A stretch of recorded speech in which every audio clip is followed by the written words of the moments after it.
President Joe Biden's been taking a Bidenomics victory lap, if you can believe that. But Republican candidates at the first RNC debate went on the attack, bringing attention to a Maine Biden 2024 liability and asking the question, is the economy really on the rise? And joining us to break it down is media strategist and host of the What's Bugging Me podcast, Dennis Kneale. Dennis, good to see you. Thanks for being in studio with us. Yes. South Carolina Senator Tim Scott, he took on Biden and his economic plan during the debate. Let's listen to it, and then I want your reaction. Joe Biden's Bidenomics has led to the loss of $10,000 of spending power for the average family. We can stop that by turning the spigot off at Washington, sending the money back to the states, and allowing the decisions to be made at their own houses. If you don't send it to Washington, we can't spend it. That's good news for the American people. During the Trump administration, when we were dealing with the COVID virus, we spent more money. But here's what happened at the end of our time in the majority. We had low unemployment, record low unemployment. Under Joe Biden, we've seen the exact opposite.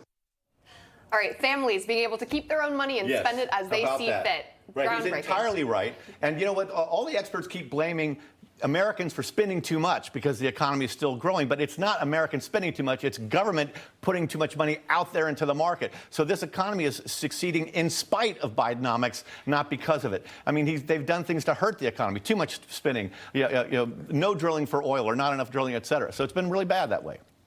Well, it's interesting because, the administration's also been pushing to increase food stamp benefits up to now $1 trillion. They could be responsible for 15% increase in grocery prices. So, I'm even noticing at the supermarket, things are much, much higher. Yeah. And I think a lot of it is because of our own government's policies. Can you talk a little bit about the disconnect between what we're hearing from the administration and what people feel in their pockets and pocketbooks? Right, and that's because when you go to the gas pump and the grocery store, the two big pressure points you feel the most are still way high. And that's because the government put $4 trillion during and after COVID into the economy. What causes inflation is a single thing: a flood of new dollars. We don't earn new dollars from our employers. It's government spending it, and that's what's killing the economy. Like we said last week in What's Bugging Me Here, we said you ought to cut spending instantly, 10% across most departments, and freeze spending for 2 years, get rid of those debates, and then we'll get started. What about the interest recovery. rates? Just talk about that for a second. The Fed's done raising interest rates. John Hilsenrath watched the Fed for 25 years for the Journal. He says they're done. Wall Street, 83% of Wall Street betting that they're done raising rates. They need enough time to cut rates to help boost the economy, to help Biden win re-election, because otherwise this guy's chances are fading. They said they might, though. What's that? They said they might, though. They said they're thinking about it. Oh, sure. They've got to always say they're thinking about it. Well, do you think that maybe in May or so they start to cut rates just to try to get a little bounce before the election? Yes. In fact, Michael, I think they're going to cut before May. They'll cut by March. They'll take it down a quarter point. And the markets will love it, and Biden will say, Bidenomics is working.